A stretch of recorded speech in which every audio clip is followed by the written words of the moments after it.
All right, we have the gang coming in. With the gang coming in here slowly, surely, and slowly. Hey, what's up, Mavin Prince? It's the shisha night. Today we're gonna have a shisha night. We're gonna have Sacha. Sacha's gonna be on here. I'm just wondering where he is right now. All right, let's get him on here. Let's see if I can send him a request. Let's see here. Sacha.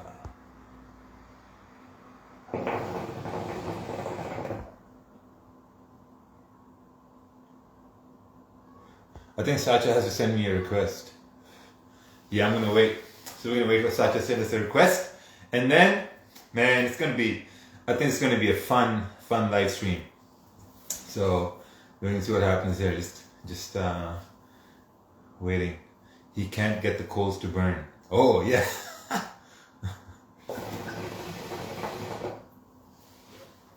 So this is the shisha I have.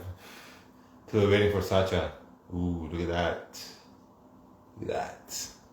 Beautiful. Alright, so we're gonna wait for Sacha now. Let's see if he's no. Oh, there he is. There he is. Mr. Sacha Dog, we bring you on now. Yeah, it's gonna be this live is gonna have some effect in the market for Monday. Okay, we're waiting for Sacha. Until Sacha gets his coals burning, we're gonna chill over here, right?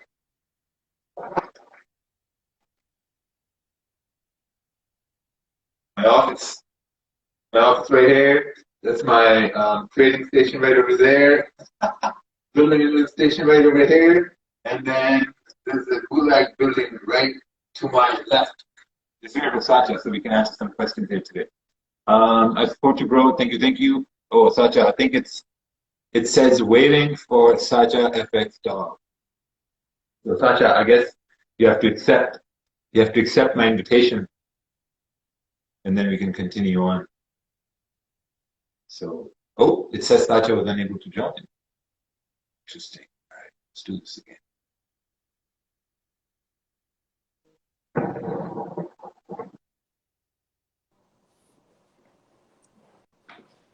Hello there. Hey. Hey, how are you? Good. Let me just clean my lens here. Here we go. Hey. Yeah, man. What's up? Let me get. How are you, man? You good? Let me get more lights.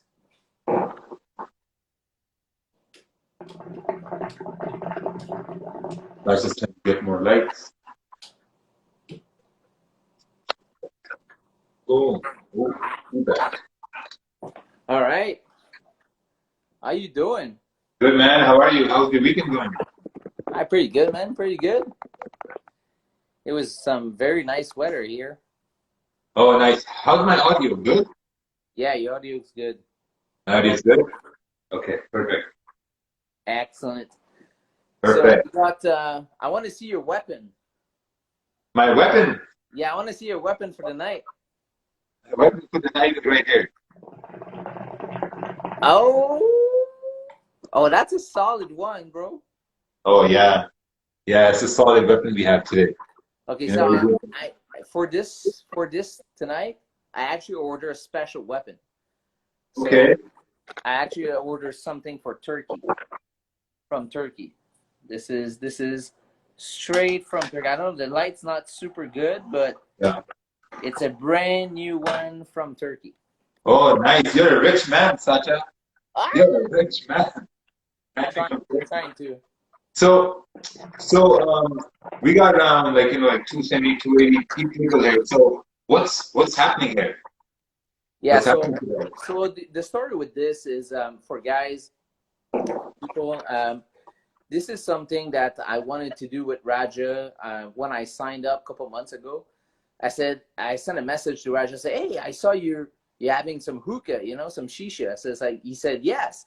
So like, all right, I'm gonna be in down Toronto for a business, and what about having a little shisha together? He's like, yeah, for sure. But now like everybody knows, COVID happened and can't do it, you know? So I'm like, so last week I was like, what about doing a virtual shisha together, you know, and just having all the Forex community all together and just having fun all together, you know? So that was the plan, just to have a chill night together, just chit chat about anything, not have to be like Forex related, but, you know, random subject. We got tons of questions came in. Oh shit! Yeah, man, we got so many questions, crazy. All right, so we're gonna open up now. Yeah, for everybody. So many questions came in. It's just like people wants to know so many stuff. Because I mean, you impacted the Forex community so good. I mean, I think everybody wants to get to know you better outside of the Forex. Outside of the Forex, yeah, that's true. You know, yeah, family, personal, but without to be too personal. You know. Yeah, I'm just a regular guy, man. I'm a regular guy. I have this night I bought to make myself look like clear and bright, and then I got the sign made. The sign right here, like branding, you know. Yeah, just a regular guy, you know. But So by the way, guys, if you're having a shisha with us or a drink with us right now, just take a screenshot, share it, and tag myself and Raja. And you know what? We're gonna draw a cap, you know, a free cap for anyone that share a picture with us tonight. You know. So, oh, nice free hat. There we go. That can be fun, you know.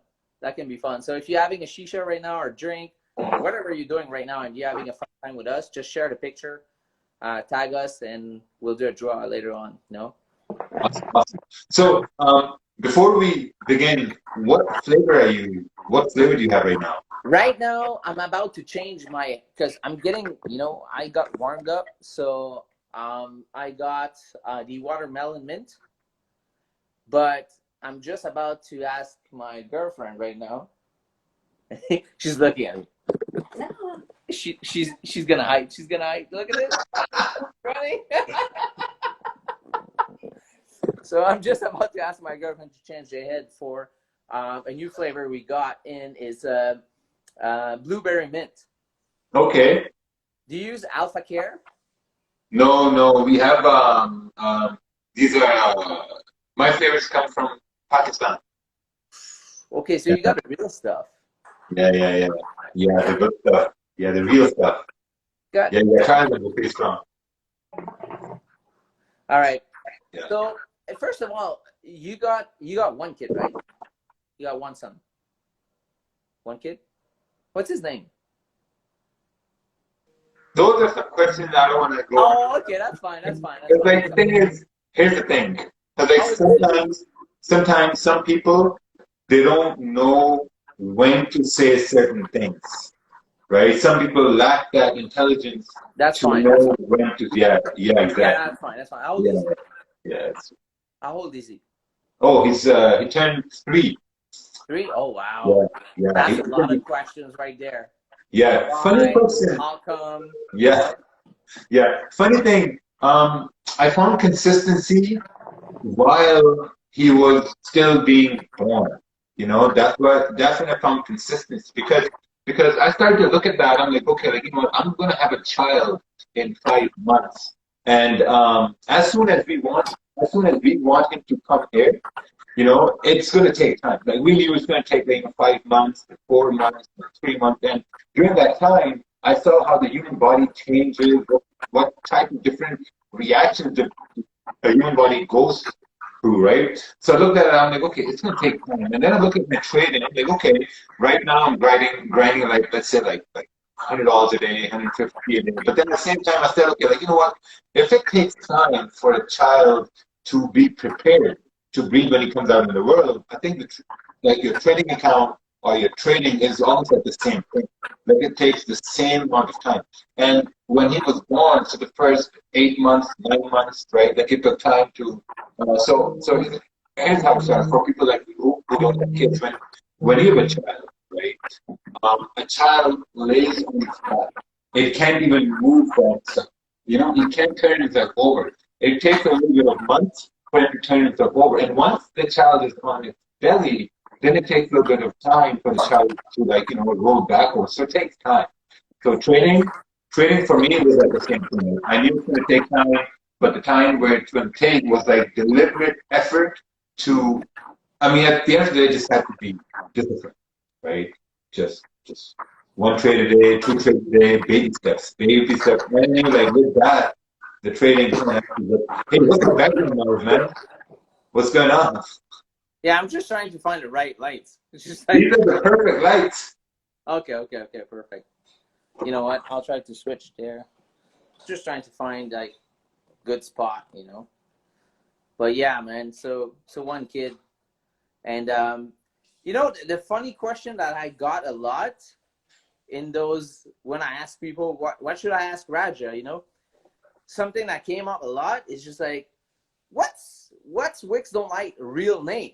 We hear Rakil, Raja, Wicks don't lie. It's like, what's going on? Where's Wicks don't lie come from? And what's Raja and Rakil? Yeah, well, my full name is Raja Rakil Zahur, right? My first name is Raja. So Raja is like the first name, the family name, like the cat. So basically, in our culture, the first names are usually like the caste, right? It's like the family name. It's like where the family's from. There's a lot of echo in the background. Is that like another speaker playing at the same time? No. Oh, okay. I'm on speakerphone on my cell phone, but that's it. Yeah, okay. And Rakil is my middle name. That's my given name. And where's that lie came from? The fact that one day we were looking at the charts and we were looking at the wicks, right? So I think it was gold or it was USDJPY. The price was breaking up, right? And as price was breaking up, we saw wicks to the left-hand side. So we're like, oh yeah, so Ted said, hey, look, these wicks don't lie. Like Shakira's hips don't lie. And price is going to go to these wicks. And then the price went to the wicks. And we're like, oh shit, wicks don't lie. And then we saw this happen once, we saw it happen twice, 3 times, 4 times. We kept on seeing the same thing happening over and over again. So we're like, okay, hey, wait a minute, we're onto something here. Like if price is in momentum, if price is in momentum, so you see, okay, what time there's going to be momentum? There's going to be Asian Open. No, there's going to be PNY, New York Open, and NYC Open, right? So there's volume at that time. So if price is breaking up and there are wicks to the left-hand side, so if price is going to come up to exactly where the level of the wicks are going to be, so that means it's open, right? So it seems like the price is magnetically attracting those candles to where the wicks are. So that's where the name came from. Like at first it was a joke, it was a big joke. Oh yeah, wicks don't lie. So I guess that joke stick with you. It kind of stick with you, right? Yeah, exactly. Yeah, it stuck with us. That's pretty good, man.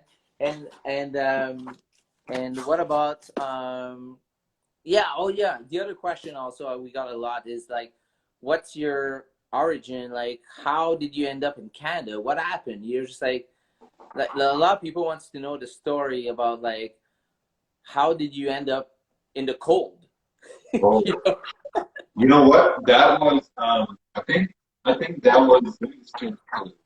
Hold on, give me 1 sec. I'm just gonna grab my AirPods very quick. Okay. All right. Well, Sasha's away. This is your host for the evening, Rajabanks, with his wonderful teacher skill. All right. Sasha is running in the background.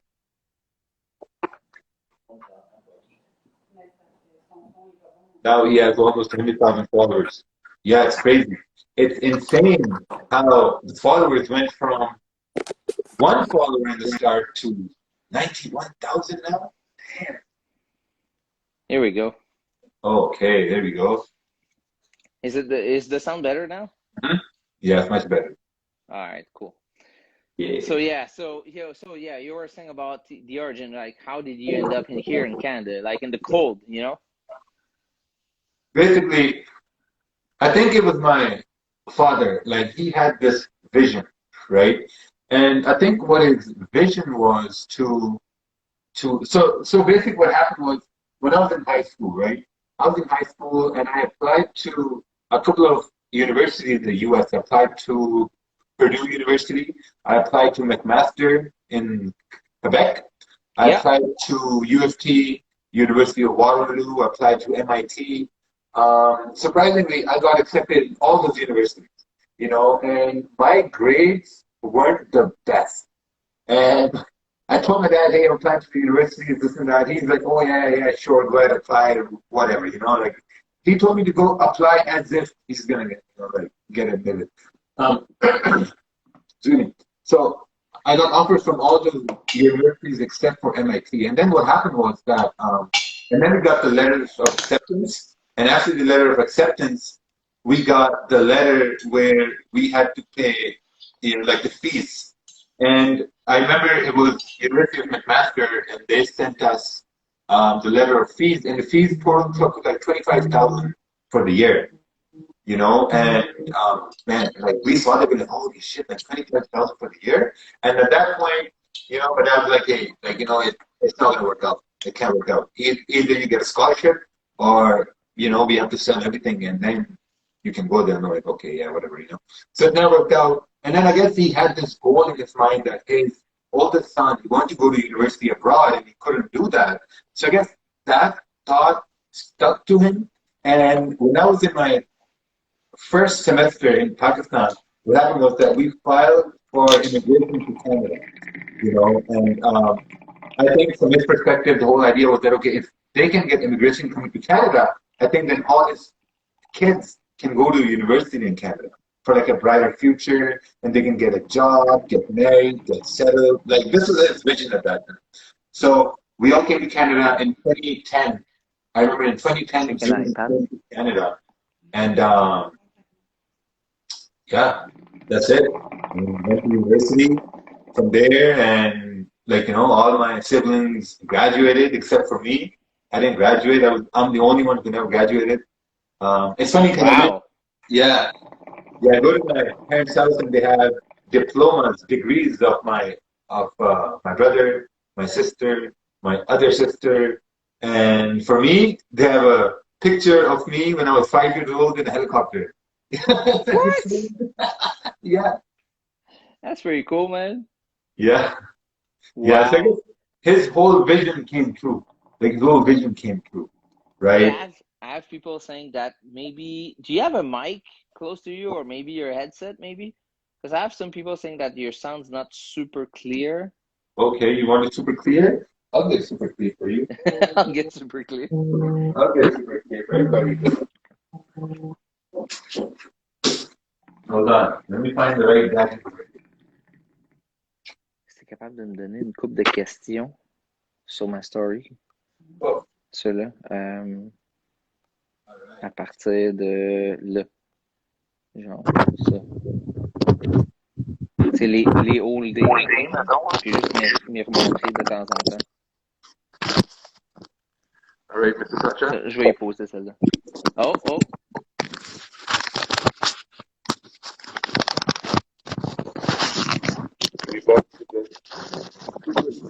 Gotta make sure I don't end the live stream here. That's fine. That's fine. Let's put. I got a bunch of tangled cords over here. Don't burn the cord. Don't burn the cord. Now, this. Already sounds better. Sounds better? Oh yeah. Yeah, here we go. Right, hold on. It's not gonna sound better right now. No. It's gonna sound better. There we go. All right. There we go.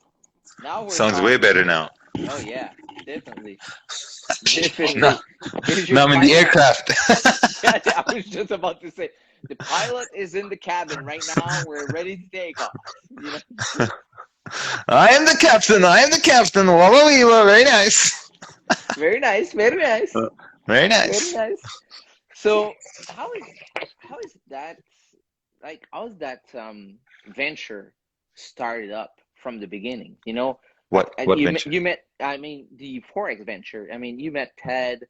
You were working in sales, but I know you Mm. talked a little bit about that during streams, but I know there's a lot of people that doesn't know how it started up from the beginning. You know, it's like how did you got into Forex? Oh, how I got into Forex. That's actually a very interesting story because what happened was that I was working door to door, right? I was working door to door. We were knocking doors. We were selling water filters and hot water tanks, going door to door, and they were high pressure sales, right? Per sale, we were making around $1,400 per sale.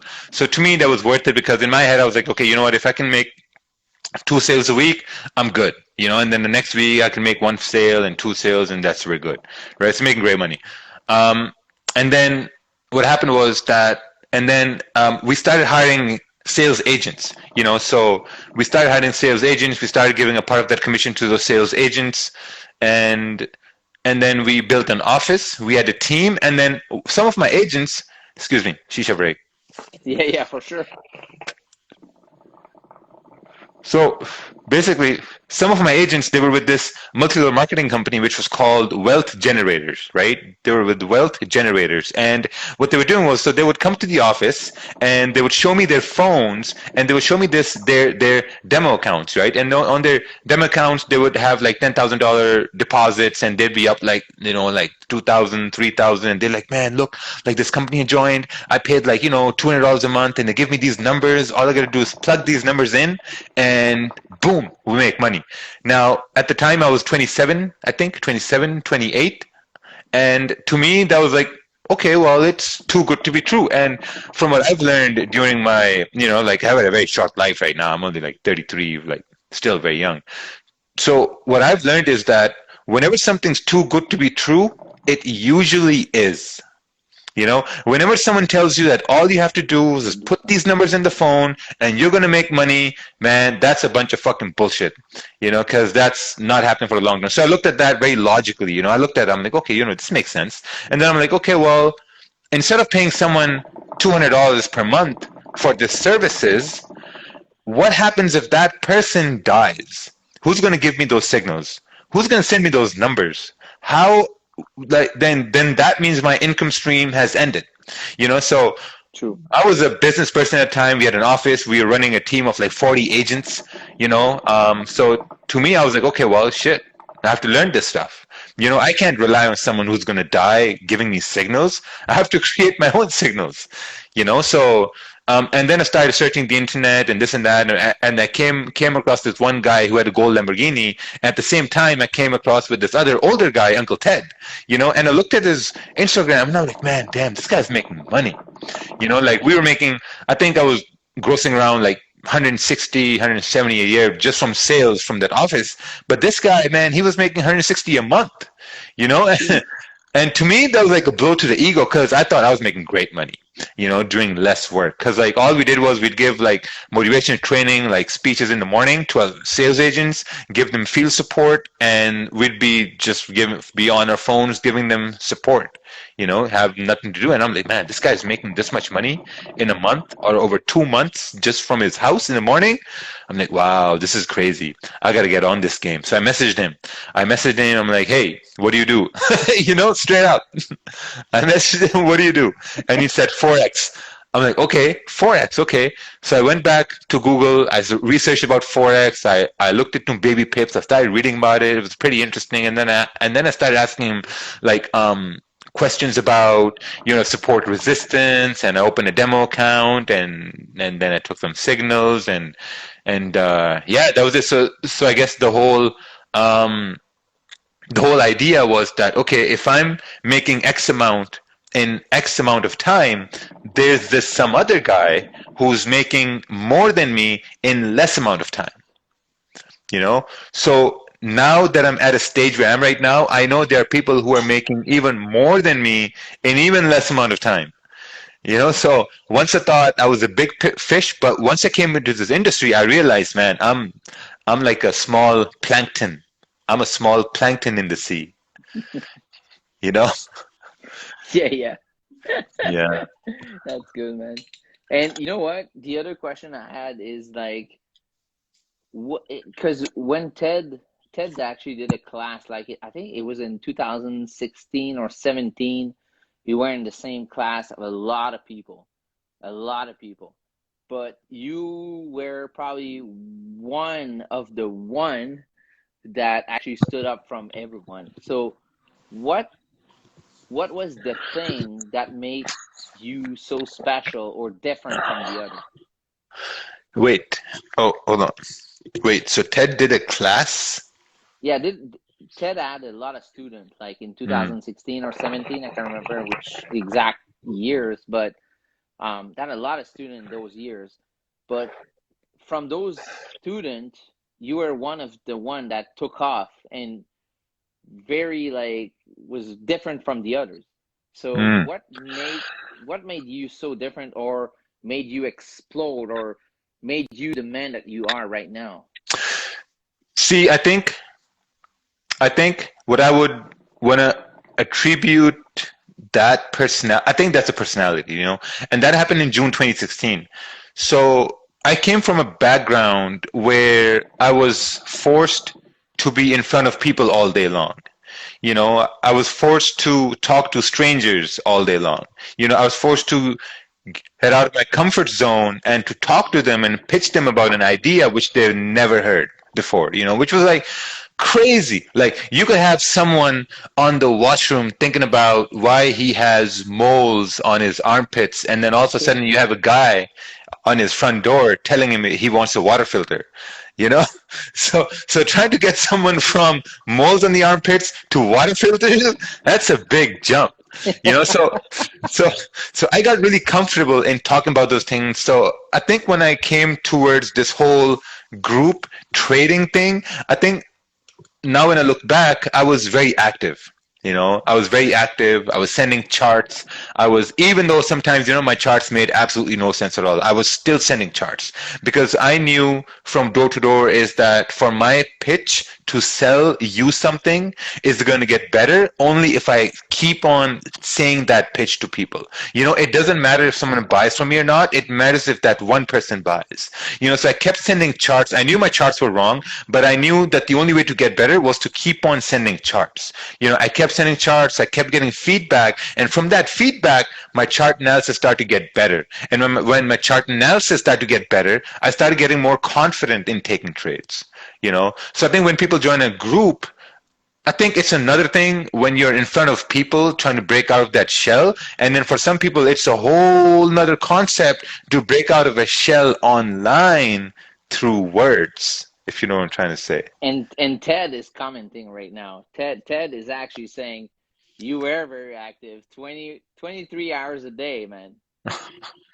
Yeah, I was very, very active because like listen, I knew this could work because I saw someone in front of me who was making it work, you know, and I knew the only time or the only way it's gonna work is if I keep sharing. One problem I have when people join a group, not like my group or like someone else's group, you know, the problem is that people don't share enough charts. They don't share their ideas.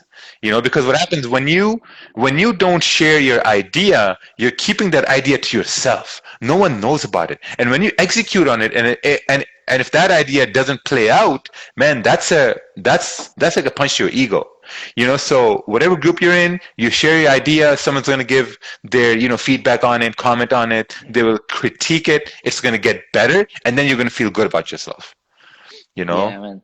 That's what I Yeah. tell people. It's just like we have that little Franglish group, you know. So I did a couple of lives, you know, with people from French to English, you know, on Tuesday and Thursdays, and that's what I tell people is like just send charts, man. You know, just like I remember when I got started with you, man. For the first 2 to 3 months, I was sending my chart early, man. I was like, I wanted to be the first one to send my chart. And I Hmm. still remember, like it was yesterday, you got that chart, you open it, it's like, ooh, that's a big screen. Because I had that 49-inch screen. Yeah. I keep remembering that. But for me, it was really important to send that chart the first one because Mm. I wanted to make sure that my ideas was not your ideas, you know? Mm. So I It's want you to true. comment on my ideas. Even if I was wrong, I want you to tell me that I'm wrong so I can learn from it. So that's why I keep on telling people, just send your chart, man. Send your chart and send it quick. Be the first one to send it. You know, just Yeah. like So you learn from it, you know. So that's pretty good, man. That's pretty good. So before we get into the gossips, This gossip. before we get into the gossips, because that's the question I got the most.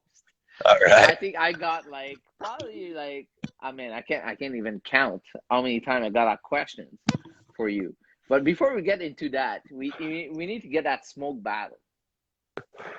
So maybe I can beat you into something. Okay. You're a better trader than me, but maybe Man, you can beat me in French all day long. You can beat me in French. Yeah. So I think no. Je suis pas capable. Oh man, she said the coals are too hot right now.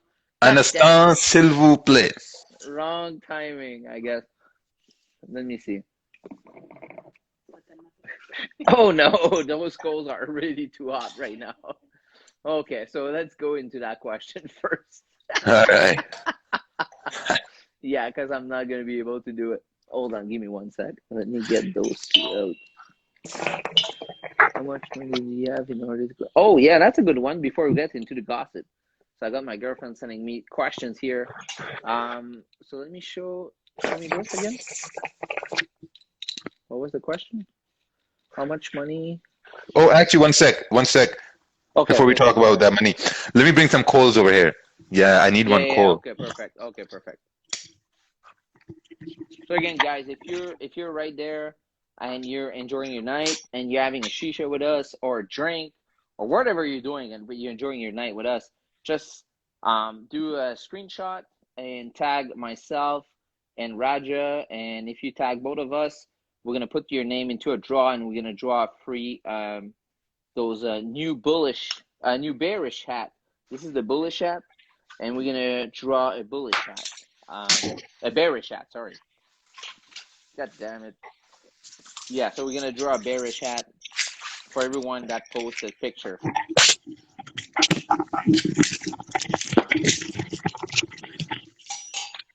All right. You got more coal? Yes, sir. Yeah, my coals are way too hot right now. Do you use aluminum paper or do you use a flavor saver? Man, I'm pretty old school. I use the aluminum paper. Oh, here we go. I just started like 2 weeks ago to use a flavor saver, but oh yeah, whew, it gets hot, man. It gets really hot quick. Yeah, it's got hot. All right, money. Okay, so money. So the question was, let me see here. My girlfriend's laughing right now. She's trying to find the question. She's like, "Can you remember the question, please?" She's like, so that was like, okay. So how much money did you needed to do before stopping your 9 to 5 work? You know, so what did you? Not even like the right question would be not be like how much money, but what did you need to be leaving your 9 to 5 work to be full-time trader? See, for me, what happened was that I took a nosedive, and what that means is that I had really good savings, I had good savings and I took a nosedive. I'm like, hey, like, what, I have savings and I can just afford to, well, basically I was running a business. So over time, what happened was once I got into trading, I started making money, and then I had savings at the same time. So I started slacking on my business. So when you start slacking on your business, your sales start to go down because you're no longer the motivator of your agents. You're no longer the motivator. Well, you're no longer the mover of your company. So sales start to go down, and once sales start to go down, the money from the business started to come in slower. So I started slowly depleting my savings. And then a point came, most people don't know this, a point came where the savings were so low that we had to sell my wife's jewelry to pay the rent for one of our apartments. So we did that. And then I really had to take a step back because sometimes, you know, like we were winning trades in the start, and then I went on a losing streak. So once I went on the losing streak, I had to look back at myself and say that, okay, like, you know what, it was working the first 3 months, and now it's not working. So what's the reason why it's not working, and what can I do to make it work? So the main reason why it wasn't working was because I was really over leveraged emotionally and financially. Emotionally because there was no external money coming in, right? But at the same time, now I had pressure on trading to make trading work, right? Financially, I still had savings, but at the same time, there was no money coming in. So that put a lot of pressure. So what I had to do was I had to really look and see that, okay, what bills can I pay from trading now? You know, start to look at that. Okay, like, you know what, I have car insurance, you have car payments, you have electricity bill, phone bill, you have cable bill. So all these bills, you know, so first thing I did was I'm like, okay, you know what, for me to really pay off my bills from trading, because when we come towards trading, we come to trading to have to basically for trading to supplement our income to pay the bills, right? Once we can pay all our bills from trading, then we can say, okay, hey, like, you know what, Forex or investing, stocks, currencies, whatever, is paying our bills right now. So that was the main motivator, that, okay, to see that, okay, which bill can I pay? You know, if it was car insurance was like what? Maybe like 200 a month, 220 a month. So maybe I could focus on that. You know, start focusing on like a smaller bill, like a phone bill. You know, start to focus on it to see if we can really generate that income the first month. You know, the first month, like for me, I had a larger account, so started focusing on, like, you know, paying the rent. But for starters, I think a good way to start would be to see that, okay, how can I pay this one bill the first month? You just focus on that, because I have a lot of people, like, you know, they start with a $1,000 account and they want to make 2,000 the first month, they want to make 500 the first month. You know, those are realistic numbers, but they're not for everybody, you know, because like not everyone has $1,000 to blow, you know, let's get real now. So I think the first step would be to really see that which one bill can you pay now. Do that the first month. You know, you may not reach the goal the second month, but you will reach the goal the third month and the fourth month. By fifth and the sixth month, for me, by sixth month, what started to happen was I started to make my rent payment in the first week.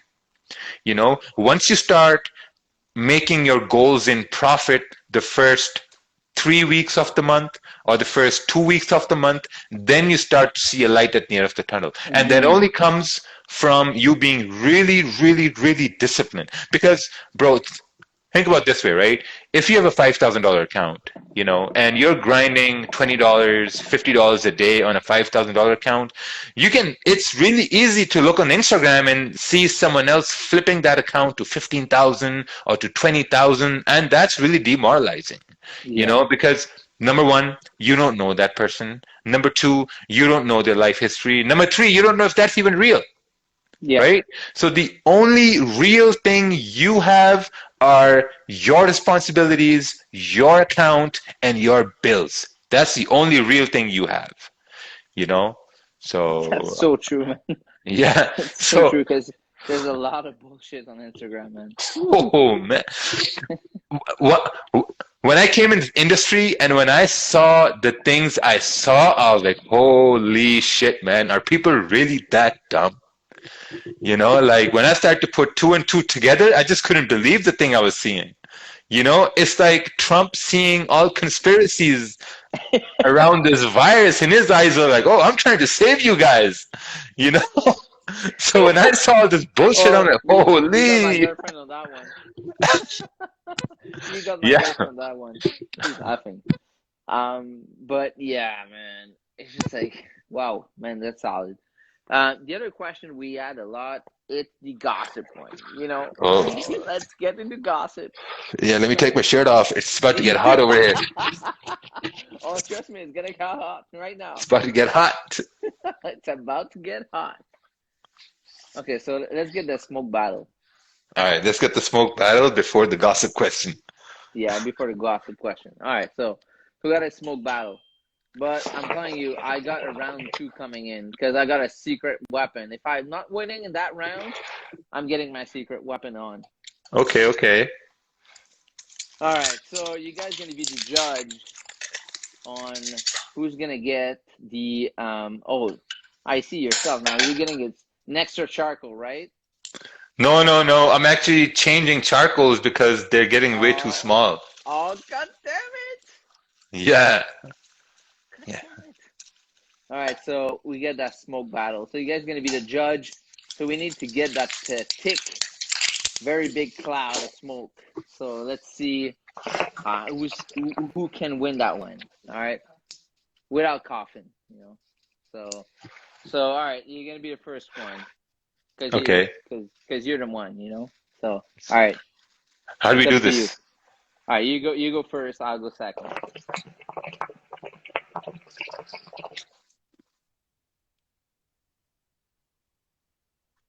That's a pretty big cloud. Okay. That's pretty good. All right. All right, Satya's turn.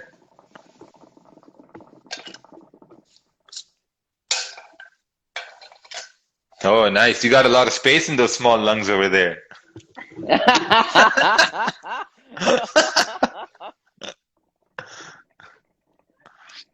Someone is saying smoke O's. Oh, someone said smoke crack. That's why you're in the gulag right there. Yeah, the gulag, man. All right, Yeah. so that was round one, but I'll get my secret weapon later on.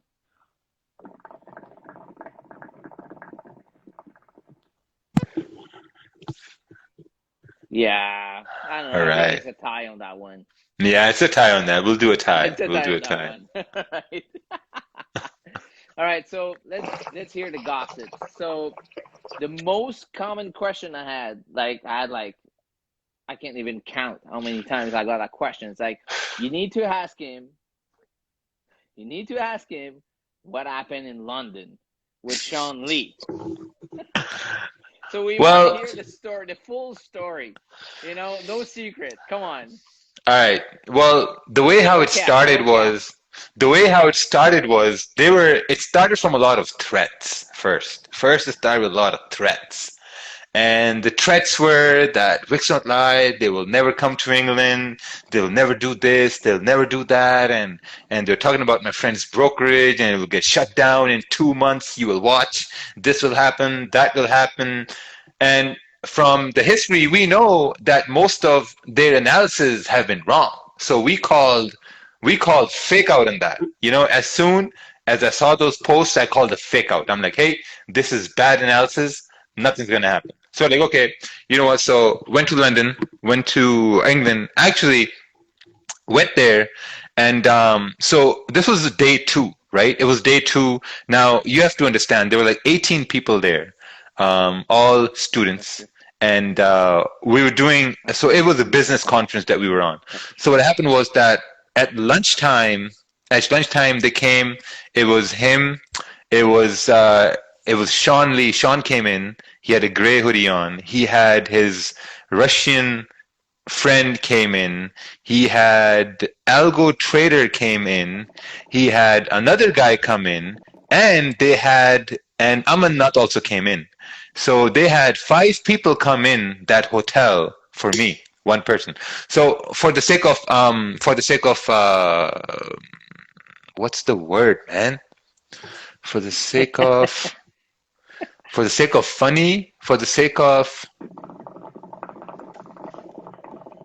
funny, what's another word for funny? I don't know, but my girlfriend's laughing. The word for funny, man. For the sake of, starts with a C. What's the word for funny? I don't know, man. H. No, not humor. For the sake of, I don't know. For the sake of funny, you know. So I saw him. He came in. So he had this hat on. He had his hat on like this, and he had his phone like this, just recording like this, standing in a corner. And I looked at him. I'm like, "You came here to fight, mate." You know, and then I looked at Sean. I'm like, "Did you come here to fight?" And then I looked at his buddies. That's the clip you guys see where I'm just like, you know, trying to like talk to them. I asked all their buddies if they came here to fight, you know, and Sean said, "No, we just came here to talk. I'm like, "Okay, you guys all came here to talk with the phones in your hands." So Start talking. He kept telling me to come step outside, step aside. I'm like, hey, listen, I'm on a business conference. These people, they're delegates here. We're running a conference. He's like, okay, you know what, big man, you're a big man. I'm gonna sit in your conference and see what you teach. I'm like, let's go. Let's come sit inside. Maybe you're gonna learn something. Because then you won't be able to call those gold cells, which he called there earlier, right? And then we're like, okay. And then we started talking, went outside, and they wanted me to come to the corner of the building with his buddies. I'm like, no, it's not going to happen, because we're here. So after we're done from the conference, you guys can come back at 5 p.m., 6 p.m., and we can talk all the talk you want. I even sent them address of a place to come to after the conference, which place had no cameras there. There were no cameras, nothing.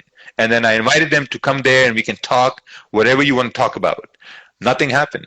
We called it a fake out. Because the thing is, when I was young, now he's like a younger guy. His blood is boiling. He doesn't know what to think, what to say sometimes. When I was young, and when we would go to pull up somebody, we would go pull up to not talk. If we wanted to talk, we talk on the phone. But when we pull up in person, we don't really talk when we pull up in person. Right. True. So it's So true. like same thing. I said, hey, listen, if you want to talk, if you came in with the mindset of doing something, 100% sure no one's doing anything in front of all the cameras, especially when your best buddy is standing in a corner like a little bitch having a camera like this, just like this recording. It didn't make any sense to me. So, and yeah, that was that. And then they never came. I called his friend Algo Trader 2. Hey, let's meet. I gave them the address too in their own city and their own time zone. Nothing happened. So yeah, it was. But like, I tell people that what happened in London this was the best outcome we've ever had. Honestly, the best outcome we ever had. We had Sean Lee come to see us with his whole entourage. We had Monty come to see us. Todd Capital. Nice. Todd Capital came to see us. Gabriel flew in from Italy to come see us. We had, who else came here? There was another person who came here. Luca. This guy, Luca, he hosts the Italian streams. He came to see us too. Oh, yeah, I heard that. Yeah. So the good, bad, and the ugly, everyone came to see us in London. Oh, wow, man. Yeah, it was the best moment, man, because here's the crazy part. In June 2016, when I first started trading, I used to look up to these guys. I really used to look up to these guys to watch their videos. I used to watch, there's another guy, Akil Stokes videos, everything, and I think it's a blessing that I'm at a point where the people who I used to look up to, they see us as rivals. As competition, fierce competition. Do you know how much of a compliment that is? It is Fierce competition. Man. A competition to the fact where you have me blocked on Instagram, but still you go out of your way to see what this guy is up to. I mean, man. That picture, when I saw you beside him, man, that bullish candle beside the bearish candle, it's like you were such an engulfing bullish candle beside him, man. It was just like, it's crazy. You look like so small. The thing is, people don't understand what someone looks like in person. That's the whole problem. Yeah. Like I'm not a small guy. I'm 6'1". I weigh almost like 100 kgs. I box. I lift weights. Like I'm physically fit. So whoever I see in person and have seen me on social media, they're like, "Oh man, you're bigger than I thought." I'm like, "Yeah, of course. I'm a big guy." Like Ted's also pretty big. He's 6'4". Ted looks huge, man. Yeah. I didn't see him in person, but he looks huge. I look at him like this. I'm like, hey.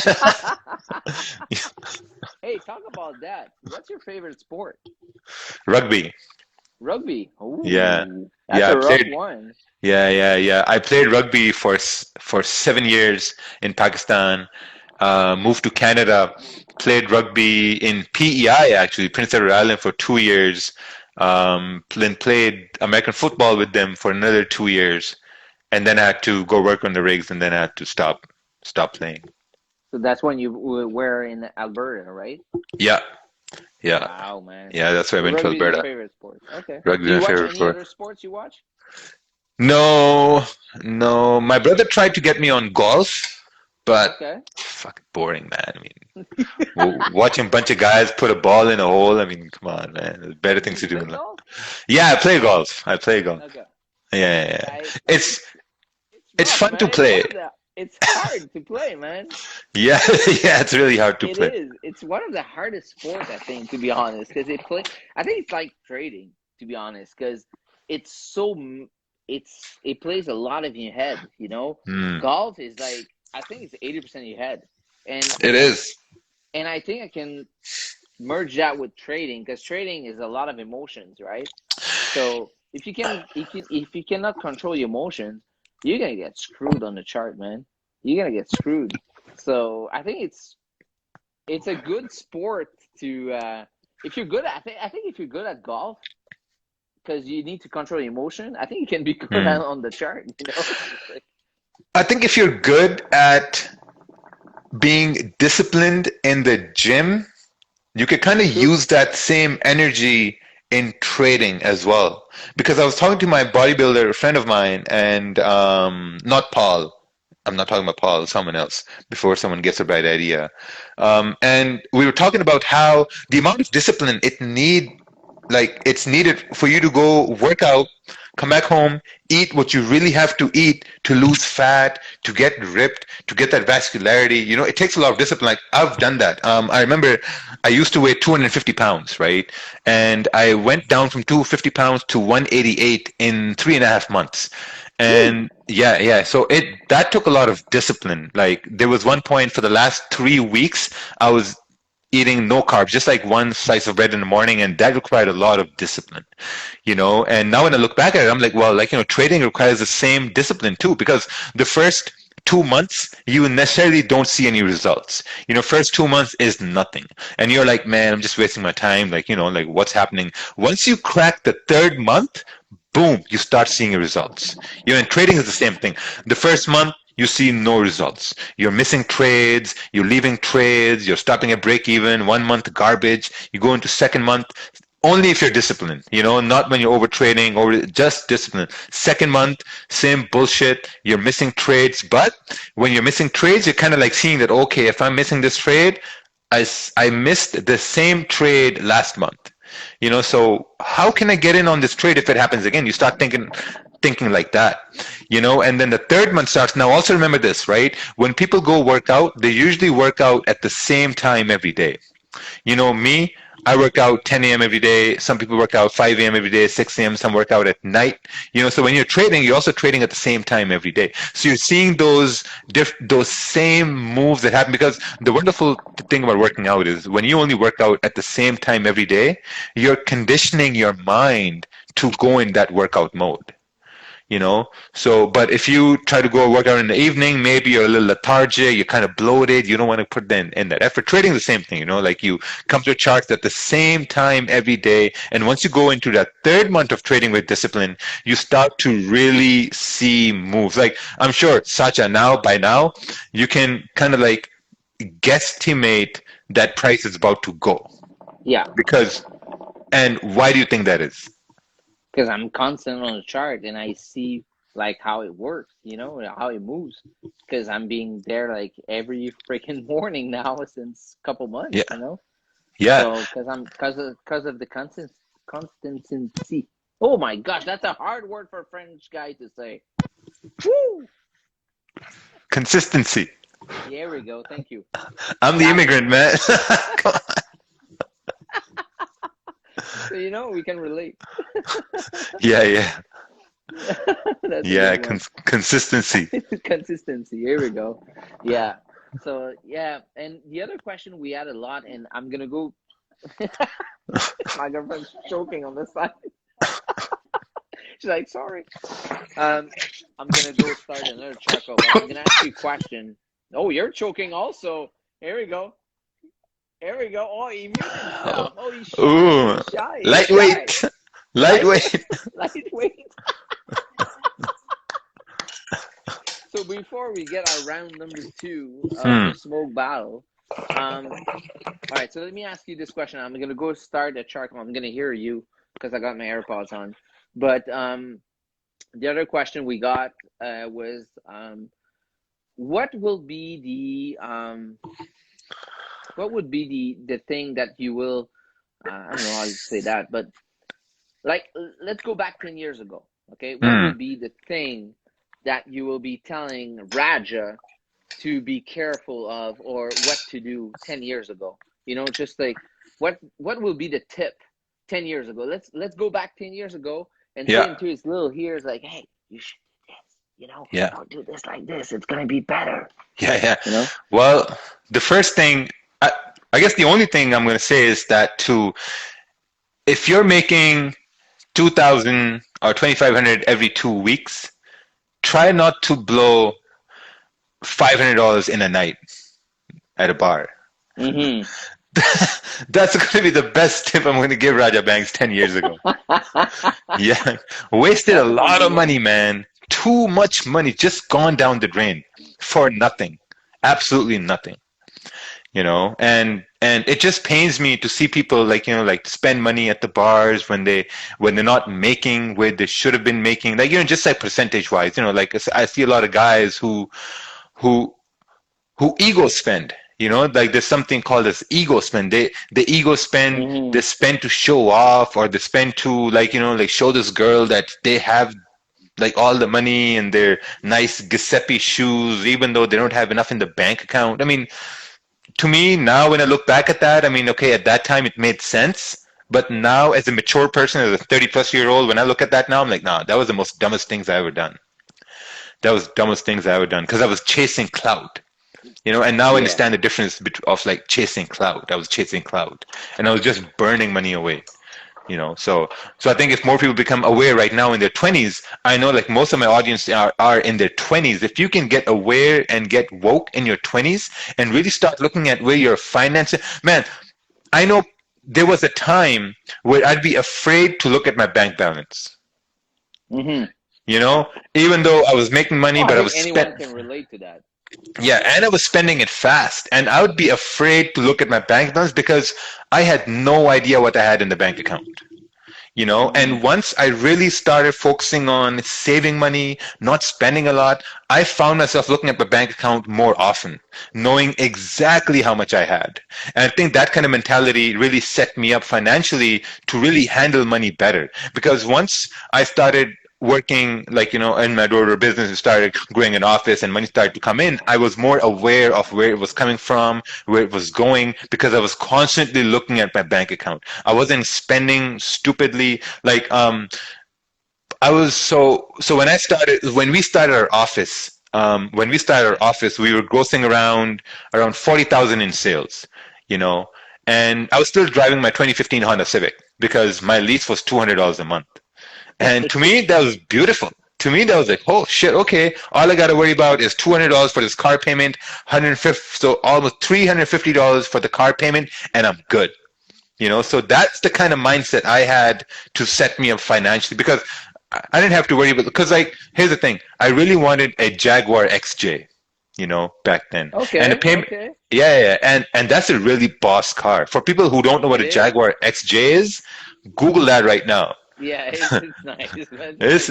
It's a nice car, and the payment on that car was like $1,000. You know, like $1,000 a month. And I looked at $1,000. I'm like, man, I'm like, no, 1,000 is too much. You know, for me, 1,000 at that time was too much. I was like, yeah, I know. Even now I can buy that car cash, maybe like 4 or 5 times.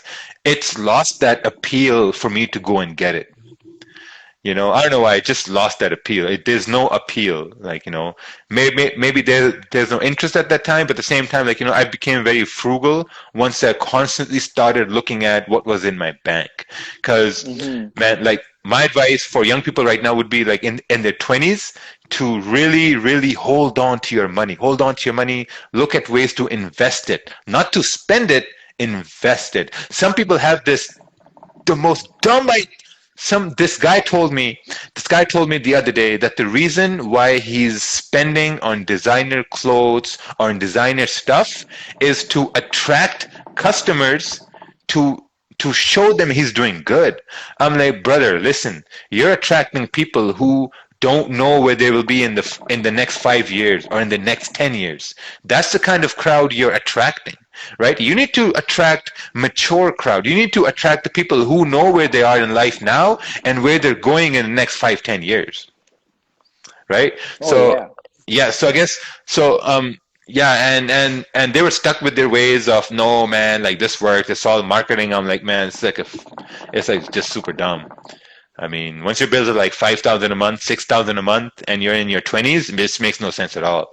I'm 33, and my bills are 3,500 a month. Here we go, man. Here we go. Yeah, And most paid off from YouTube, right? most paid off from YouTube.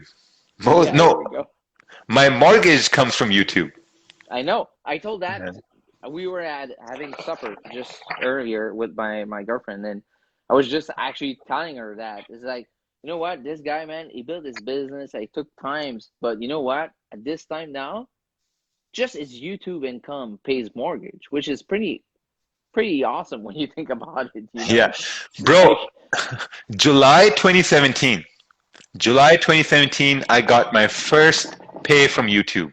This is 2017, and my first pay from YouTube was $5.50. wow. I couldn't even withdraw it, bro. I couldn't even withdraw that money because it was less than $100, you know. And I was like, God damn, man, I'm short $95 over here. Yeah, That's pretty good, man. That's actually good, to be honest. Because, yeah. man, I don't know. It's pretty good. And before we get into another question with you, I had a question. I had a question for myself, and people were asking why Sasha FX Dog. And really simple, it's because my passion is dogs, and I work with my main. I I work full time still, and it's a passion for me. I work for a high-end dog food company. So Oh, basically, when I go to see my customer, I always have my dogs with me, you know. mm. So I got the chance to be working with my dog all day long. So here is the four reason why I actually changed my name, because I kind of merged two passion, which is Forex with dogs. And let me introduce you. One of the first one is Nyx. She's a leopard Ketaula. She's one of that's my big girl. She's sleeping Yeah. now. Oh, And nice. that's my newest used one because he's from a rescue.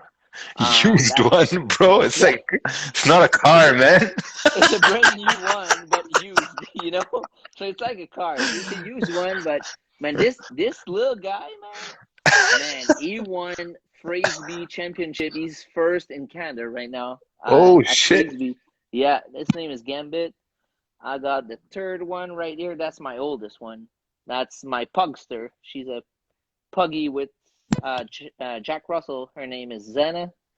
Oh, And this is nice. my fourth one, sleeping like, yeah, I don't know how she sleeps like that, but oh well, that's Raven, you know. So Raven, she's a quick, fast little dog. So yeah, I do a lot of competition with my dog, so that's why Yeah. I kind of merged that name, you know. No, that's pretty sick. We have the crazy cat ladies. Here we have the crazy dog, Here we go. the crazy dog guy. Cool cats and kittens, right? Yeah, cool. Hey, welcome to our podcast, Cool Cats and Kittens. Today we'll discuss the Joe Exotic. Yeah, I lost my mojo there. Man, we watched that show just recently, man. We were laughing our ass off, man. That was fun. So anyways, we have another question here. Why is he doing all of these days in the day out? Oh, okay. So basically, that's not the right way to ask it. But basically, um, what do you do the rest of your day? You know, when you're out of the chart, basically. Oh no, I'm not. Am I right?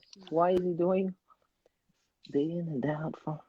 Oh yeah, okay. So sorry. So but that I'll keep that question, but I'll come back to this question. So what do you do the rest of your day after you're out of the chart? You know? After I'm done from the charts, I go spend time, like, we have breakfast as a family. That's what I do. I have breakfast as a family, and then I go to the gym, come back from the gym by like 11, 12. I do my highlights. I look at how my day went. Like I rewatch the whole live stream in fast forward. I rewatch the whole live stream. I listen to what I said. I listen to what other people said. I listen to what my thoughts were when I was in a trade. So I do all that analysis, and then I see a highlight video, which you guys see later on in the highlight video. I do that. Um, After that, I have lunch, and then I don't know. It's just then my son wakes up, and then spend time with the family, go to the park. Yeah, Just chilling, right? yeah. Just not as like chilling, like And power right. naps in the afternoon. Don't forget that. Yeah. Take a 10-15 minute nap, but like mostly like right now, most of my day is occupied into looking for real estate to invest in. Mm-hmm. That's what I'm looking at more. I'm looking at that. Plus, I'm also looking at how real estate management companies operate. How real estate management companies operate. I'm also looking at, like, how loan companies operate, because I slowly want to get into the loaning industry, you know, because like once you have cash reserves, you can afford to, like, maybe like venture onto or partner someone with, go into loaning industry. And when people get loans, they want insurances on those loans. They Yeah. get insurances. So when someone who's getting a bigger loan and getting insurance, maybe they're looking to buy a property. So then slowly maybe, merge into that. So like I'm now thinking of how to, like, do those things and, stuff like Okay, I that. see. Yeah, yeah. I see. I got a good one for you. I was like, what was your biggest why? What was your biggest why you did all this? What was the reason why you want to succeed into Forex? It wasn't like I wanted to succeed. It was like a challenge, I think Ted also talks about this a lot. It was about the challenge because I was good at what I did in my sales, and then I saw someone being good at this, and when I tried it, it was hard. So I was like, wait, like if this guy can do it, I can do this too. So that was the whole reason. It was like a challenge, like let me see if I can do this. And then I think 6 months down the road, what I realized was that the biggest challenge I had was with myself, because I know I can do this, but the biggest challenge is, can I really, like, walk away from the charts once I've taken my first trade, or walk away from the charts if I've taken my like second trade, or even walk away after taking the first loss. That's the biggest challenge people have, because once you're looking, okay, here's what happens, right? You're looking at the chart, you take a buy, and you lose the trade. Now you lost the trade. Now you should walk away. But what really happens, you're like, okay, I lost the trade. It wasn't a buy, it's a sell. Let me take a sell right now. You take a sell. 15-minute candle goes down, 30-minute candle's going up, 5-minute candle goes up. You look, oh shit, 5-minute candle's retracing. All right. Let me close this really quick. You close that trade. Now you're watching for like 5 minutes, 10 minutes. Price starts to go up. You're like, okay, yeah, it's a buy. You take another buy. And now what's happened is, now the charts have sucked you in. Like you've been sucked in. Now you can't let that go. You cannot. It's so hard, man, and it's so sad to see people that they get attached on that one chart, on that one move. You get so fucking attached that you lose all sense of like logic. You lost the trade. Your trading plan says that you have to walk away. Surprisingly, people send me, I get maybe like 7-8 trading plans a day. And every trading plan is crafted to perfection. Every trading plan means that if this X trader X, if he follows this trading plan, this blueprint of success is going to make him a lot of money down the road in 6-7 months. But like within 6-7 hours, man, that blueprint of success is out the fucking door. Like you're really worried about the blueprint after 6 hours you've been looking at charts. So you really, really have to just step away. It's super hard because, now you got to wait for the next day. It's super hard because, you've taken a loss and now you have to wait for the next day. A lot of people who are trading other people's accounts, you take losses. It's hard to take a loss because, man, listen, it's one thing when you lose on your own money, but then it's a whole nother thing when you're losing someone else's money. It's a different feeling when you lose someone else's money, man. So you really have to be disciplined and give it time. There was a voice note of Ted I had. I can't play this right now because it was pretty vulgar, but it was like, all he just said, it takes time. It will take time. You want to tattoo it on your forehead, tattoo it on the back of your ass. It's going to take time. Like, shit takes time. Bro, before we jumped on, I was on YouTube, and I don't know what type of an algorithm is running on YouTube, but YouTube showed me a video of Jeff Bezos from 2007. Jeez. Yeah, from 2007, it showed me a video of Jeff Bezos, and I watched that video. That video was a paper chart he had, and on that paper chart, he had the keys, a short list. So they were like short list of points that made Amazon to what it is, right? And the number one point why Amazon is where it is was be like obsess over customers. That was the number one point he had. And That's so true, though. And I could relate to that a lot in my Forex industry is because, like, you know, like I make money from mentorships. You know, when people pay me for mentorship, like I make an income from there too. But the whole problem is if you're not obsessing over your customer base, you will constantly be hunting customers down. I don't hunt people down. Like, people come to me, right? And the only reason is because there's a lot of free stuff being put out. You know, a lot of free knowledge, a lot of like free stuff. So I obsess on them. You know, I want to make sure whoever comes in, they have the best experience, they have the best support. And I see, and the whole reason why I really started obsessing, so this came to me unnaturally, right? The whole reason was because from my sales days, right, what we would do is we used to like call back customers all the time. You know, we try to add on to the sales to them, you know, and when I came to this industry here, what I saw was that there are a lot of groups open, there are a lot of mentorships open, and not everyone is openly communicating with their customers. That's the one thing I saw.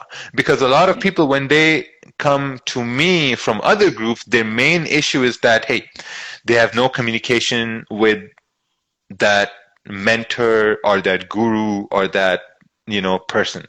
So that's the one point I saw. It was like obsess over customers. His second point was, I don't know, was it on time or was it? Oh yeah, second point was invent.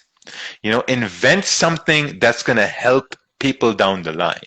You know, and subconsciously, I was also like focusing on that too. Like, you know, invent like simple ways to be profitable. Invent like, not like invent the things are still there, but like explain it to the point where it's really understood, comprehend, really easy to understand. You know, and his third point was think long term.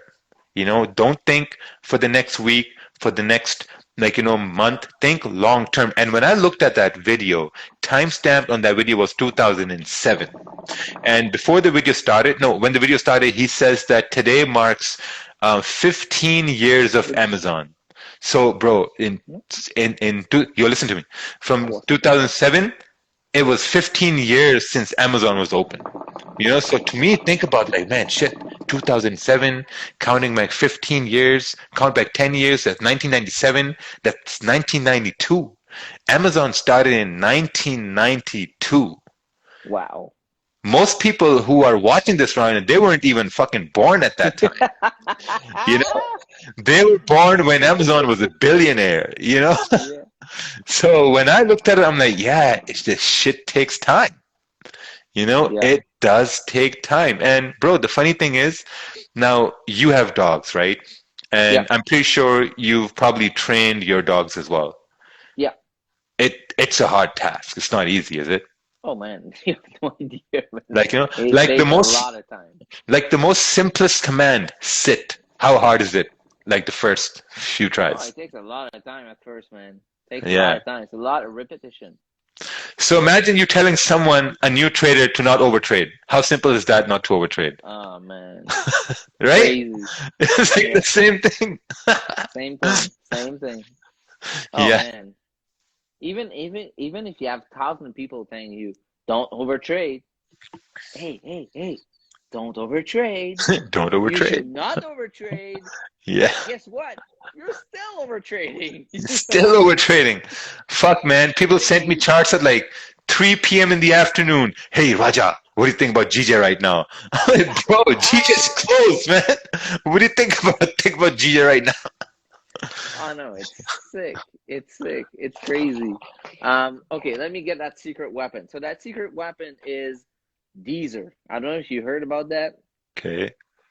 So Deezer, this part, it's in the freezer for like I don't know how many hours, but this part is all frozen. So technically, I should get a big cloud out of it. So I'm gonna try it right now. So let me plug it. So that's my secret weapon. So hopefully I can beat you on that one. Bro, I have the $15 one plastic piece of shit right here. God damn it! Don't say it. Cause it's clean. The secret too. Okay. Okay, so let me try that. Okay. I think that's gonna be good. Oh shit! Yeah, I saw that. I started coughing, man. I started coughing. Okay, let me just put that charcoal on. Okay, so that's round number 2. I mean, we still have 300 people right now, so that's pretty good. So guys, if you're watching and you're having a good time, and you're having a drink or shisha with us, do a screenshot, tag myself and Raja, and we're gonna draw a free cap for you guys. All right, so let's do this. Yo, whoever's having a good time, drop this emoji right now. Where's that emoji? This emoji right now. I'm dropping these emojis right now. Bring out this fire. Bring out this the fire emoji. The fire emoji. Fire emoji right now. Let's drop the fire emoji right now if you're having a good time. Yeah, we need fire emojis over here. Fire emojis. Fire emojis. Fire it up. Oh, here it goes. Let's get up, let's go. Not every day you got Rajabanks to such a live. Come on. Oh, beautiful. There we go. We got some positive vibes and positive energies here tonight. Saturday night. That's what traders do on Saturday night. Smoke shisha and do IG lives. That was pretty thick right there. Yeah, that was pretty thick. You won over there.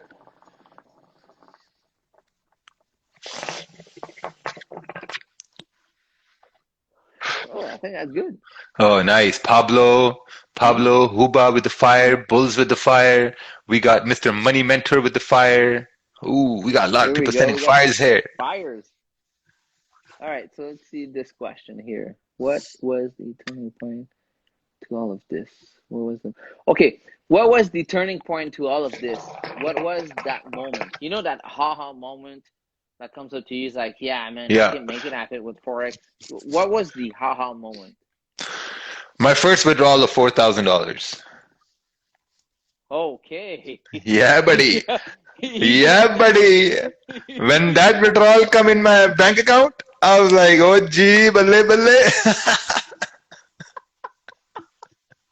Yeah, man. Was that a gold trade? No, the first withdrawal I did 4,000. I remember my bank account was at 16,000, and I wake up. So I do a withdrawal on Tuesday, Wednesday nothing, Thursday nothing. Friday I wake up, my bank account is like 20,000. I'm like, oh, 20,000? Oh, 4,000 came in. Yeah, that was the aha moment. And from that point onwards, I started chasing withdrawals.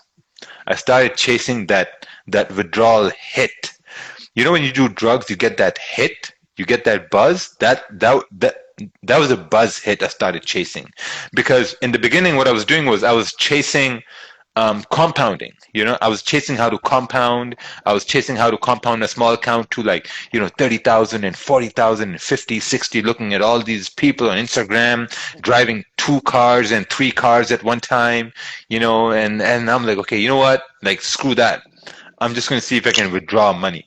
And man, trust me, having money in your trading account and having the same amount in your hand are 2 very different things. Extremely different things. You got my girlfriend that one. Oh yeah, They're two very different things, man. What is okay, I had another question also. Is what is your wife thinking about all this? Was she supportive from the beginning, or at one point she said, "Ah, man, you should stop this. You're not gonna get nowhere." Or she was always supportive from day one.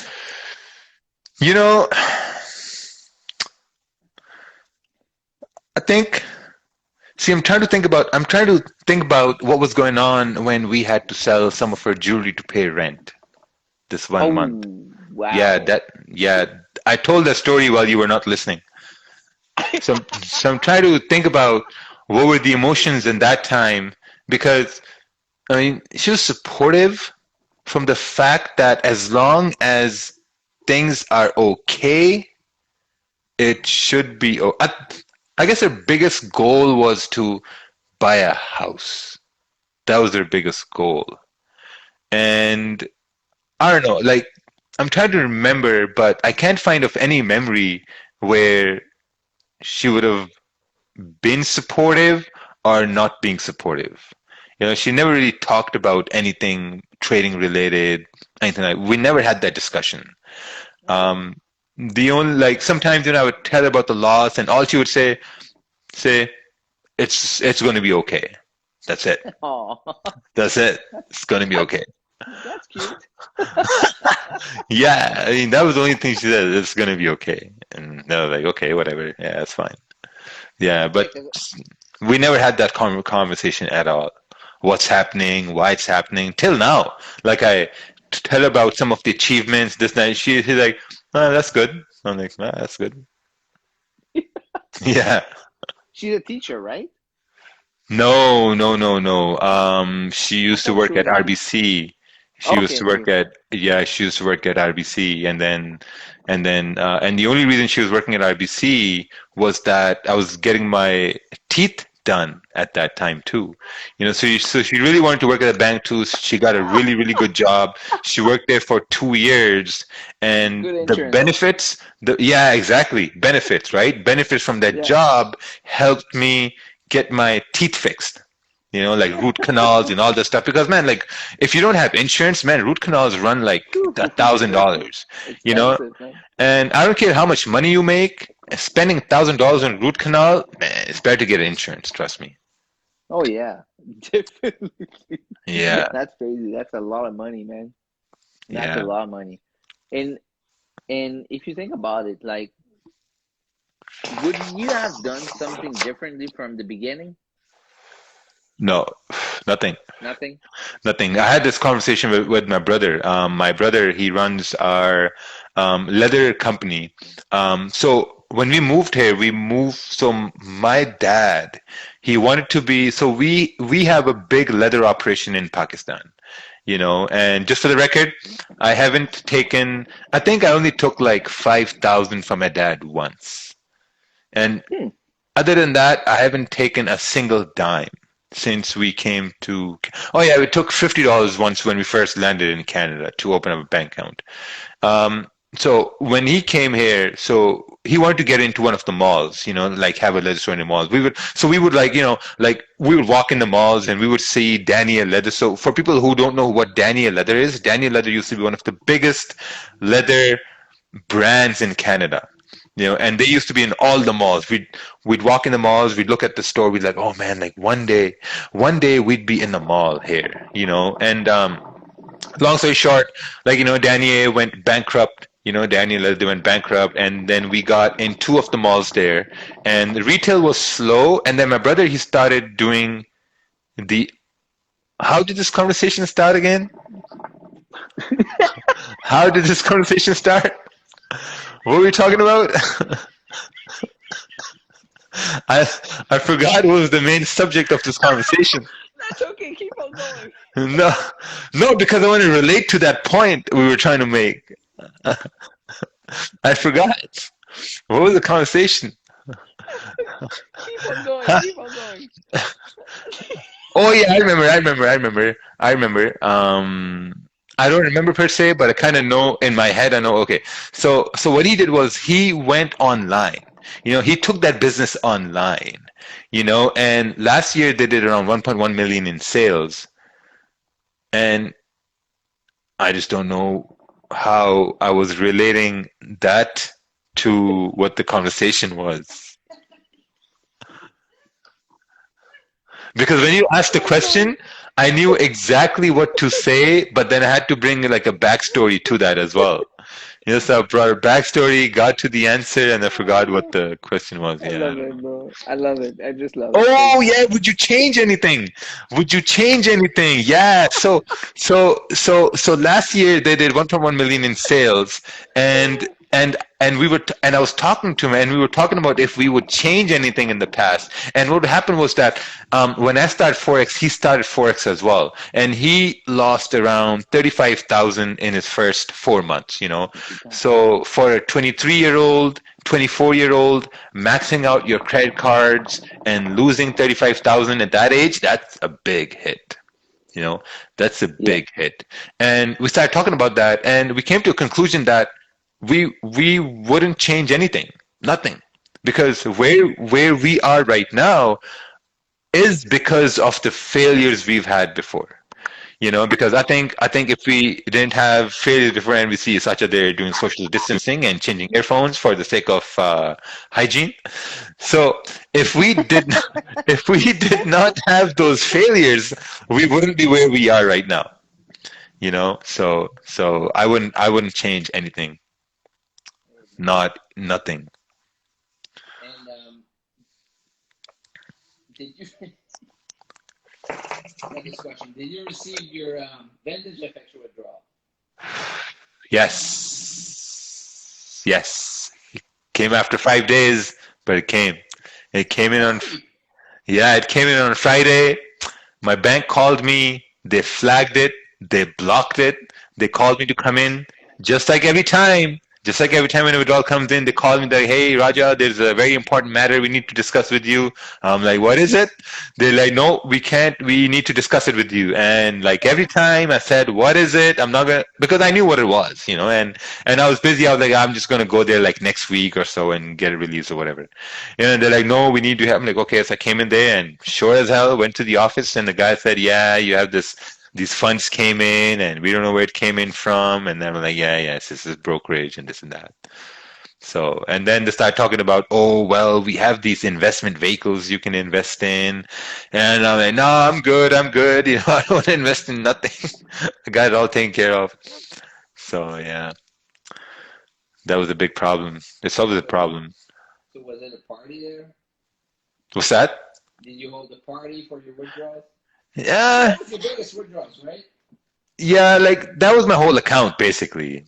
Brought out my whole account. I mean, what I did was I bought a pair of shoes. I mean, if you want to call it party, bought some Vans. bought some $60 Vans. They're pretty nice shoes, man. He's buying like $250,000 and he's buying a pair of Vans. He was like, can you tell this guy like simple as, just like this didn't go to buy Lambo, didn't want to buy like a suit, he didn't want to buy anything, he didn't want to buy a pair of pants. Yeah. That's crazy. Hey, let me tell you something about these wireless earphones, right? Let me tell you something about these wireless earphones. When you have wireless earphones, right, you have a primary earphone and then you have a secondary earphone, right? Your primary earphone, it has the best speaker built in and it has the best microphone built in. Your secondary earphone, it's useless if it doesn't have the primary earphone. Because what happens is that all the energy, everything goes in the primary earphone and then it sends that to the secondary earphone. Right, and that's the message you're telling me right now. Yeah, because your primary earphone is far away because that's where the mic is. Okay, so I'll grab. Oh, you didn't have to take the earphone back, man. Come on. Well, Here we go. So now we should be good now. Can't believe it's been an hour and you just tell me that now. God damn it. Yeah. So think about this, right? So you have two earphones in, and these wavelengths are going through your head, right? So it's like they're preparing our bodies for this. Anyway, we're gonna go down a deep rabbit hole. So I don't want to talk about that now. Why they not? they might Why shadow not? ban me here. They might shadow ban me here, man. Come on, I can't Why talk about not? those. Why not? Why not? Because the Why not? virus. Because the virus. Oh, It's like, gotcha. yeah. With all these vaccines and transmitting these small microchip Hey, things. well, what's up with last night? I saw your story. You had someone singing into kind of a little private party at your house. Yeah. We threw a little birthday party for my wife's birthday.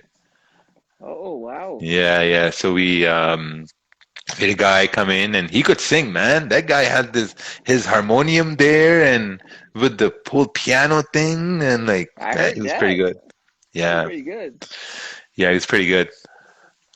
And okay, so let me ask you this now, because a lot of people is asking, where are you going to move your account now? You know, that's the main subject now. So, are you going to Black Bull? Are you going to trade it as domain, or what the hell is going on? See, I made some really smart moves, right? And I made some smart moves. Now, I have some money in Traders Domain. Mm-hmm. I have some money in Traders Domain.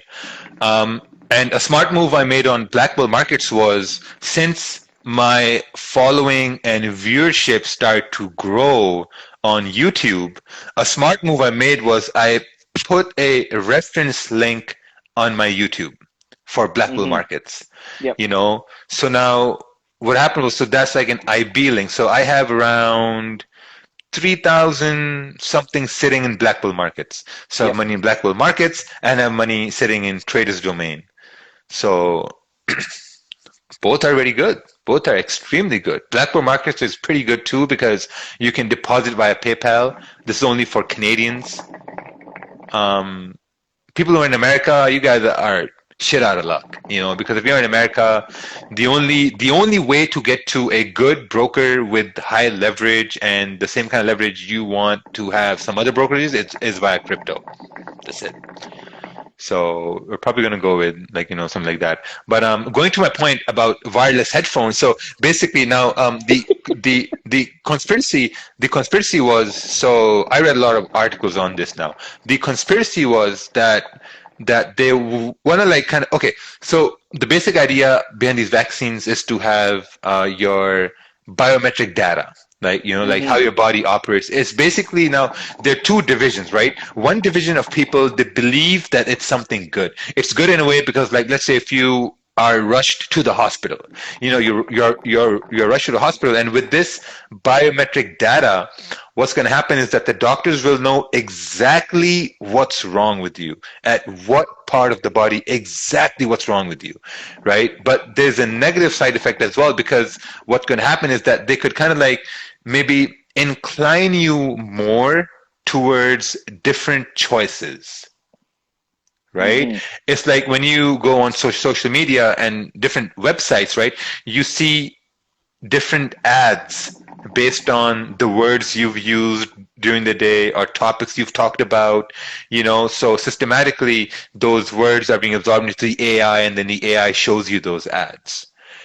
So I think with these wireless technology, our bodies are getting prepped for this futuristic electronic use. Like, I'm not sure what the perfect term is.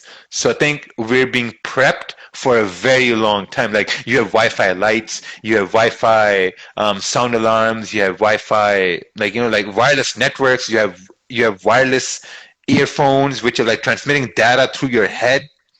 So I think our bodies are being prepared for that main thing, which is going to be like, Elon Musk was talking about having Neuralink. That Neuralink was basically an idea where you wouldn't have to use earphones anymore. Like, you'd be able to play music and you'll hear it in your head. Yeah. That's some next level thinking. Yeah, that's next level. Yeah. That's sick. That's Yeah. pretty sick, to be honest. You know. All right, I got a not a sketchy one, but a hard one. Mm, Uh, getting to the hard questions. oh, okay. Before I get to the hard one, I got some question that came in. It's two things that you want to tell your younger and future self. Two things I want to tell my younger future self. Don't waste money. Don't waste money. I don't waste money at all. Nothing. Mm-hmm. Nothing at all. Like I bought my shoes. That's it.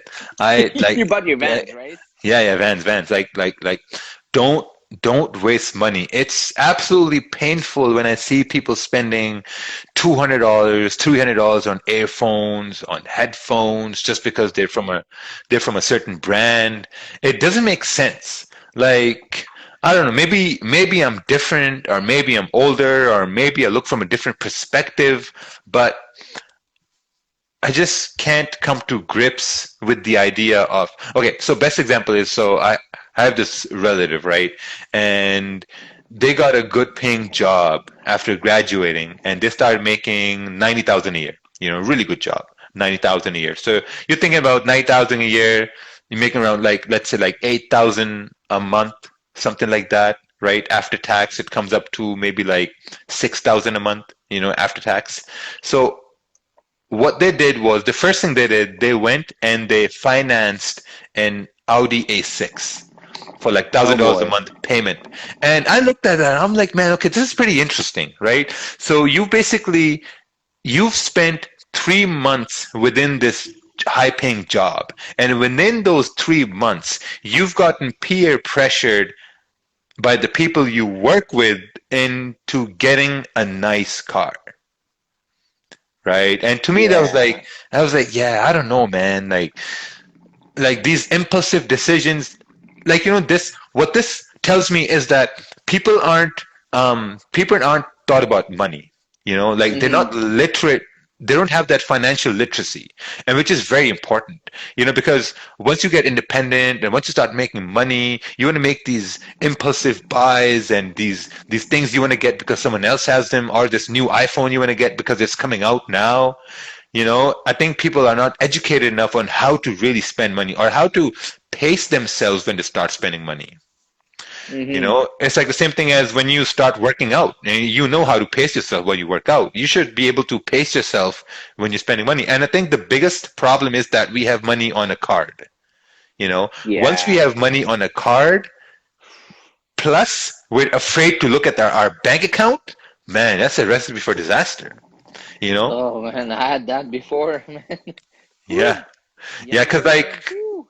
bro, I learned that earlier on when we first came to Canada. I had no sense of credit cards. Absolutely no sense. So the bank gives me a $500 Visa card, TD Bank, right? $500 Visa card. I'm like, oh, fuck, man, we're blessed, right? You got $500 free money? Let's go crazy with it. You know, so started spending money, and before I knew it, that card was done. Once that card was done, I couldn't pay that card off. $500. I couldn't pay that off. Now I can pay that off 1,000 times. You know, but Yeah. that time I couldn't pay that off because I spent it all. And it went to collections, and I was just ignoring collections because I had no financial literacy. I didn't know what I was. Now, when I look back at that, I'm like, wow, man, Raja, you were such a fucking dumbass. You know, because that card cost me my credit for 5 years. You There know, we go. so yeah. Yeah. There we So, go. so I think the biggest problem is that people they don't know how to manage money. And I think that's the same reason. Maybe I'm wrong, but maybe that's the same reason why you're so tight with your stop loss. You know, and Yeah. you when you're cutting your loss small. And I'm kind of the same way because I hustle so hard for my money in the past. You know, Mm, I did hitchhiking. You know, just like trying to do meetings to meetings because I did a lot of MLMs before. You know, back in my days, mm. and but man, it was hard. You know, it was really hard. So every penny that I have right now, I hustled it so hard that I'm not willing to lose it easily in the market. So so I think it's Yeah. kind of the same way. You know, it's just like I'm so cheap I don't know if cheap is the right word, but Frugal, I'm so frugal. careful about my money that I'm like, fuck that. You know, of course I like to treat myself, and you know, I bought myself a new truck, but I mean, I like to treat myself, but I'm not willing to lose my money for nothing, you Yeah. know, easily. So I think it's the same way with you when you cut your loss small, and people are really impressed with that. And I think that's the same reason, because you hustled so hard for your money. I think that's the reason, no? Yeah, man. Like, here's the thing, right? You're right. People work really hard. I look at myself and like, and I consider myself extremely lucky to be where I am. Because, bro, honestly, when I look around myself, I see people they work harder than me.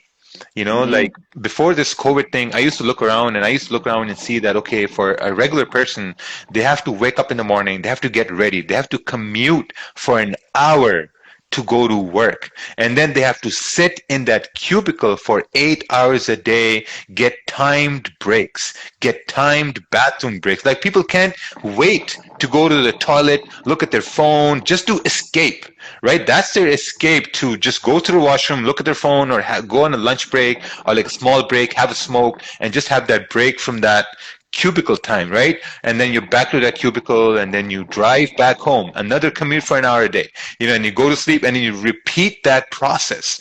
That's hard work. And now I really understand how really hard people work. And I think some people, like, we have around, what, 270 people here now.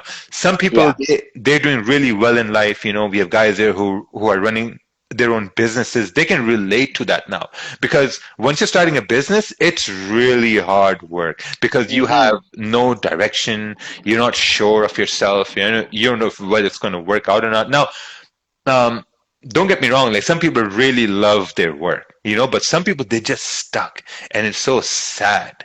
And I think the main reason at the same time is that when people spend money, they spend money just to feel better, just to escape for a little while.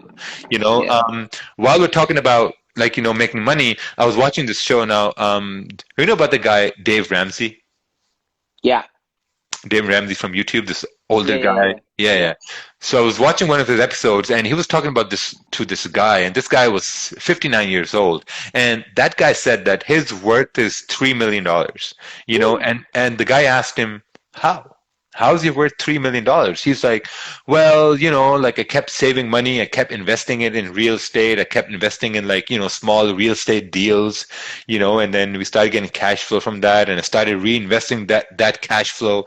And then he asked him, how long did that take you? He's like, it took me around, he said, it took me around 25 years to do that, and he's like, oh, 25 years? He's like, okay, so during your lifespan, what was the least amount of money you made ever? He's like, the least amount of money I made was 10 cents to polish shoes when he was 8 years old, 9 years old, whatever. And then he said, okay, what's the most amount of money you've ever made in a year? And he's like, the most amount of money I ever made was around $52,000 a year. Right? And and Wow. and he was shocked by it. He's like, you made $52,000 and you're 59. Your net worth is $3 million. Was your wife working at all? He was like, no, my wife stayed home. And Mm-hmm. and he's like, the only thing was we kept saving and we kept investing. He's like, I didn't buy anything, didn't do nothing, and now I'm worth 3 million. And if I die tomorrow, I know the people who I'm gonna leave behind, my kids, they won't have to worry about certain things, or like in certain ways, Yeah. so Yeah. they'll be okay. So that's one thing I really fear about now. Ted used to say this, and I was like, yeah, whatever. But now I really feel it, because now whatever I'm doing, I know that there's someone who's working twice as hard to bring me down. Mm-hmm. So I know that if I make that Which, certain impulse decision to buy something, maybe down the road I'm going to regret it, because things may go bad, man. Things may go bad. People don't realize it, that hold on one sec here. So people don't realize is that fuck, I forgot, man. Fuck, I I love that. forgot. Those are priceless. Oh yeah, I remember. Yeah. Bro, you need some okay. shisha to Yeah, remember, yeah, you know? yeah. So this was a conversation I was having with my wife this one day. And I told her. I still hearing you. I'm gonna keep talking. I'm gonna go grab a Okay. beer. Okay. So this conversation I was having with her, and we were talking about like how right now we are on a bullish trend. Mm-hmm. Right? Before bullish trend, we were on a bearish trend where we had to sell jewelry to pay rent. Right now, we are on a bullish trend.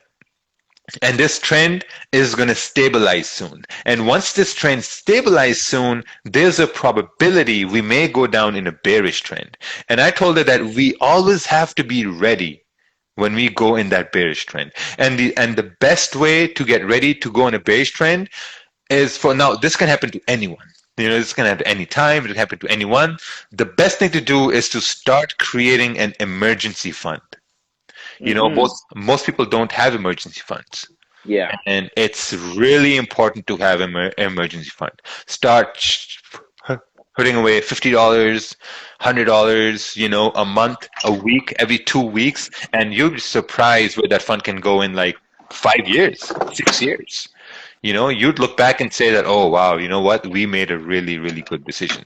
I've been building an emergency fund since 2014. If things go bad, I know that I'm going to be good for the next 3 years, bill paid, everything. So I'm constantly building that fund. Which is good, man, because if anything happens, you're safe. Most of the people doesn't have that, Most of the people doesn't have even $500 in front of them. Yeah, it's like some choices you make in life, you regret them, but at the same time, it's never too late, man. Like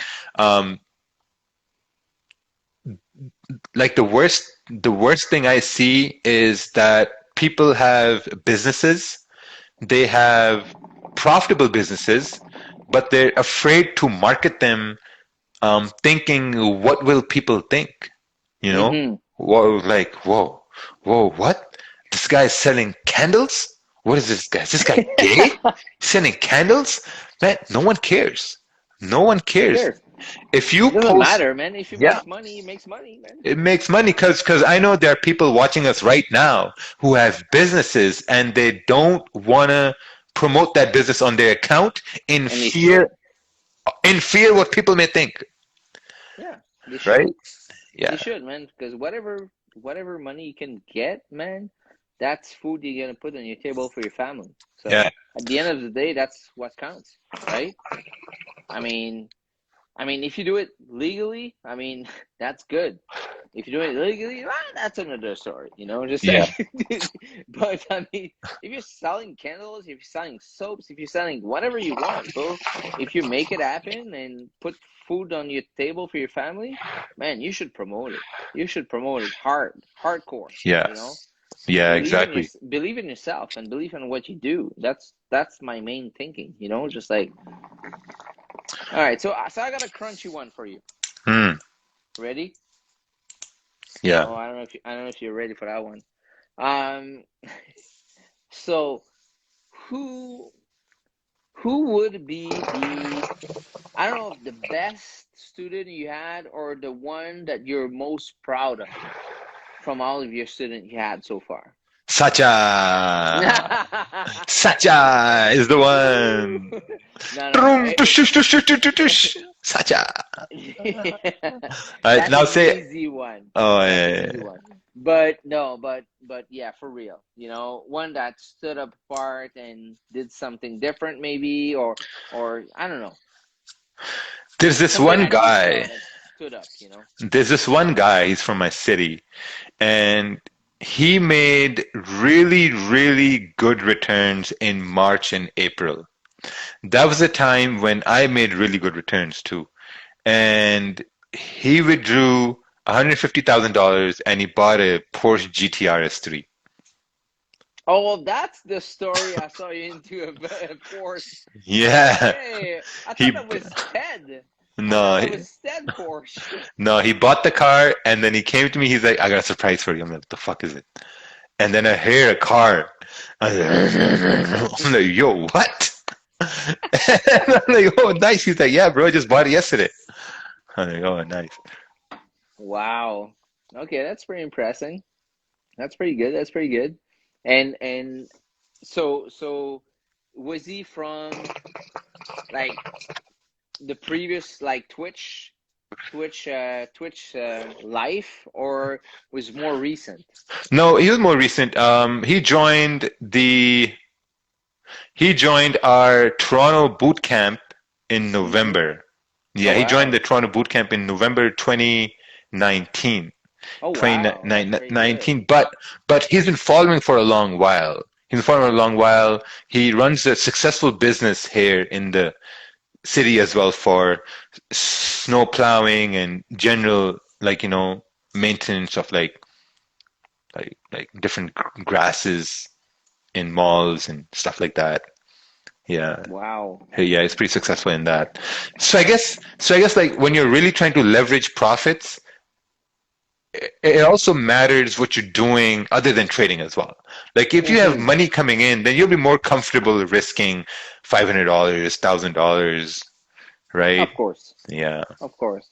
Of course. I mean, trading is very expensive, you know. It's like I think Yes. the most I think one of the reason why people, it's not the only reason, but maybe I'm wrong. I don't know. But I think one of the reasons people are trying to trade with very small account and you're trying to accounts and big mistake, you know,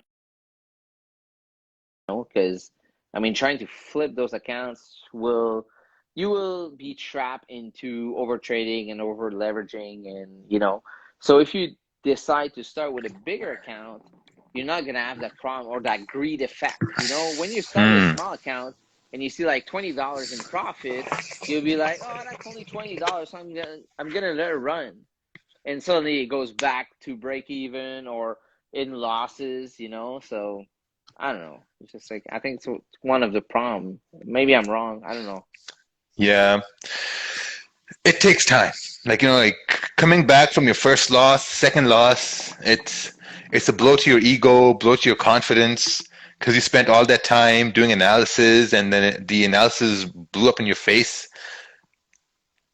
You got to take revenge from that, and when Mm-hmm. you go into that revenge mode, oh man, things just go bad. There's no going back. Things Yeah, go yeah, bad, yeah. No, for sure. super bad, super fast. Oh yeah. Oh yeah, for sure. And what about okay? So what's your favorite car? That's another question I had. What's your Uh, dream car or favorite car, or maybe because I know you want to invest into real estate first, but what would be the first car you want to buy? Let's say when you have that money coming in from real estate. I really want a Dodge Durango SRT. I saw that live. That's nice. Yeah. That's a nice one. Yeah, it's a very nice one. I saw a Dodge. We rented one in Edmonton. I was in Edmonton a year and a half ago. Rented one in Edmonton, and when I drove it, that's it. I was like, man, this is the best car in the world. The best car in the world. But like right now, not right now. Probably like next year or the year after that. That's fine. You know what? That's crazy because when you think about it, people like you that in your shoes right now can buy pretty much anything, right? So I mean, you can buy or lease pretty any car at once, like a Benz or Audi or whatever, BMW. To be honest, man, back in my days when I was doing a lot of MLMs, I had Beamers, I had Audi, I had Benz, you know, I had all those kind of cars. But you know what? I'm super excited about my new truck. I bought a Yeah. Ram 1500 Sport, and let me tell you, man, this truck is like, man, there's no bands that can like go to this level. The the Yeah. the qual the quality of the interiors is just like it's second to none. It's second Oh to none. shit. Yeah. Um, so man, Dodge man doesn't matter, man. They have it. They have it. It's not because it's American. It's just like they have it. Yeah, they have it. So Yeah, it's pretty good still. it's pretty nice, man. Let me tell you. So I mean, But for for kids, yeah. I mean, I calling them kids, but for people in their 20s, you know, looking at this and say, oh, Lambos, you know, or Ferraris, or, you know, Benz or Audi. Don't get trapped into this, you know. When people ask me, what's your dream car? You should see, man. Last time we had a Franglish Zoom, people asked me, what was your favorite car? What's your dream car? I was like, hold on, wait a minute. So I pulled up a website and I showed an RV, you know, because my dream is to buy an RV, you know, like a very nice RV. Okay, So yeah. that's my dream one, you know. So it's like I don't care about Benz. I want an RV. Yeah. I think I'm getting old. I don't know. I don't know if I'm getting old or what, but Yeah. no, man, I don't know. RV No, is it's pretty nice. cool. But listen, Satya, we're way past my bedtime. Yeah, me too, man. Yeah, That was great. some people don't know this, but like I have a very strict sleeping schedule.